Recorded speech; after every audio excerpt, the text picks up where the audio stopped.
வைக்கவும் அவசியமானவை. எந்த கடையிலும் ஐஸ் கட்டிகள் நிரம்பிய பைகள் கிடைக்கும். ஆனால் அவற்றை சேகரித்து வைப்பது கடினமானது. பெரிய நீர்ப்பாலங்களிலிருந்து உருவான ஐஸ் கட்டிகள் கைகளால் ரம்பத்தை கொண்டு அறுக்கப்பட்டு அதன் பின் கோடை மாதங்களுக்காக ஐஸ் நிலையங்களில் சேமித்து வைக்கப்படுகின்றன. 1900களில் குளிர்பதன பெட்டிகள் தயாரிக்கப்பட்டன. எனவே எங்கும் எப்போது தேவைப்பட்டாலும் ஐஸ் தயாரிக்க முடிந்தது. ரம்பங்களும் ஐஸ் நிலையங்களும் ஒதுக்கி வைக்கப்பட்டன. ஐஸ் கட்டிகள் நிரப்பிய வசதியான பைகள் புழக்கத்திற்கு வந்தன.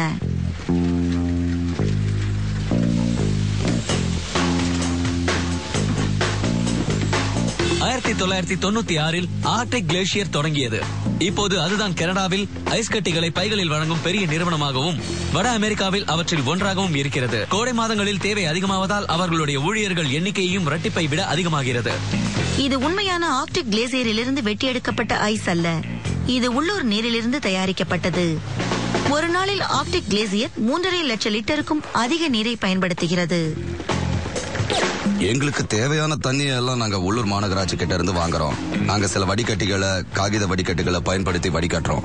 இந்த வடிகட்டிகள் கரைந்து போன திடப்பொருள்கள் மற்றும் மற்ற அசுத்தங்கள் ஐஸில் இருந்தும் உங்கள் பானத்தில் இருந்து விலக்கப்படுவதையும் உறுதி செய்கிறது.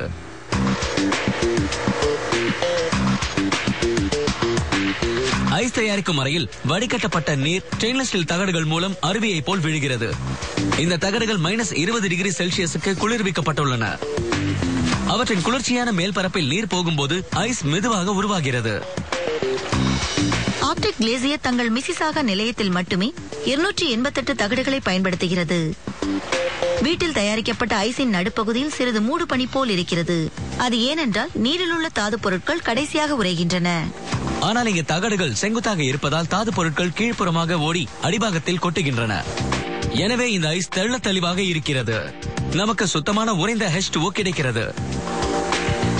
32 நிமிடங்களில் இந்த தகடுகள் மீண்டும் டீஃப்ராஸ்ட் நிலையை அடைகின்றன. அவை மெதுவாக சூடாகி கடைசியில் புதிதாக உருவான ஐஸ் விரிசல் விட்டு உடைந்து தனியாக பிரிகிறது. தகடுகள்ல இருந்து ஐஸ் அறுவடை செய்யும் போது அது கீழே இருக்கிற எவர் சில்வர் தகடுகள்ல விழுது. அதுக்கப்புறம் அது ஆகருக்கு போகுது. அங்க ஒரு ஸ்க்ரூ கன்வேயர் அதை தொடர்ந்து சுத்த வச்சுக்கிட்டே இருக்கு.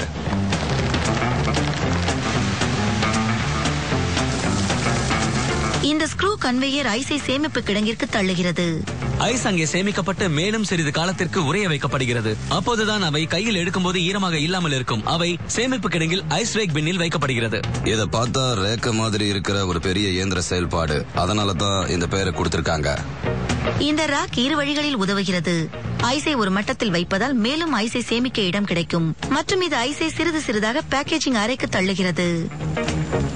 ஆனால் ஐஸ் இன்னும் பெரிய கட்டிகளாக தான் உள்ளன. உண்மைதான். இது எல்லாத்தையும் கிளாஸ்ல போட முடியாது. எனவே ஒரு தானியங்கி ரம்பம் அதனை பிளந்து சமாளிக்கக்கூடிய அளவுள்ள துண்டுகளாக வெட்டுகிறது. அதன் பின் துண்டாக்கப்பட்ட ஐஸ் ரம்பத்திலிருந்து கீழே ஒரு சைசிங் வீலுக்குள் விழுகிறது. சைசிங் வீல் மீண்டும் மீண்டும் சுழல்கிறது. ஏதாவது ஐஸ் கட்டி சிறியதாக இருந்தால் அது நழுவி விழுந்துவிடும். இந்த சிறிய துண்டுகள் வர்த்தக உபயோகத்திற்கு கச்சிதமானவை. ஆனால் எலுமிச்சை சாறுள்ள கிளாஸில் மிக வேகமாக கரைந்துவிடும். இப்போது சரியான அளவுள்ள ஐஸ் கட்டிகளை பையில் நிரப்பலாம். ஆர்க்டிக் கிளேசியரினால் ஒரு நிமிடத்திற்கு 76 பைகளை நிரப்ப முடியும். இந்த சில்லுகள் ஒரு கொள்ளளவு உருளைக்குள் பயணிக்கின்றன. ஏனென்றால் மற்ற உணவுப் பொருட்களைப் போல் அல்லாமல் ஐஸ் அதன் கொள்ளளவில் அளக்கப்பட்டு ஒவ்வொரு பேக்கேஜிலும் சரியான எடை இருப்பது உறுதி செய்யப்படுகிறது. தவறாக எண்ணிவிடாதீர்கள். ஐஸ் ஒரு உணவுப் பொருள்.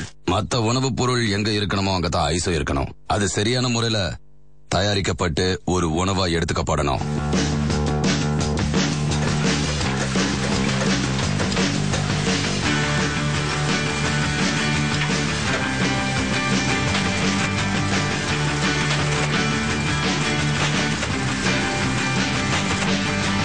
பையில் நிரப்பப்பட்டதும் ஐஸ் 6 பைகள் அடங்கிய பேக்காக அடுக்கப்பட்டு சேமிப்பு கிடங்கிற்கு அனுப்பப்படுகிறது.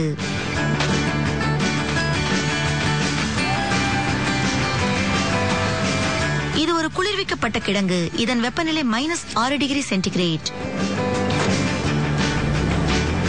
வட அமெரிக்கா முழுவதும் 75,000க்கும் அதிகமான வர்த்தகம் மற்றும் சில்லறை வாடிக்கையாளர்களுக்கு ஆர்க்டிக் கிளேசியரிலிருந்து ஐஸ் அனுப்பப்படுகிறது.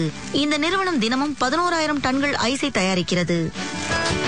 இது போன்ற அன்றாட உபயோகத்திற்கு பயன்படுத்தும் பொருளை தயாரிப்பது நல்ல பயனுள்ள வேலையாக இருக்கும். ஆமா, இது ரொம்ப அருமையான வேலைதான். சுவையான ஐஸ் சதுரங்களை தயாரிப்பது நிச்சயமாக உடலையும் மனதையும் குளிர்ச்சி அடைய செய்யும் வேலைதான்.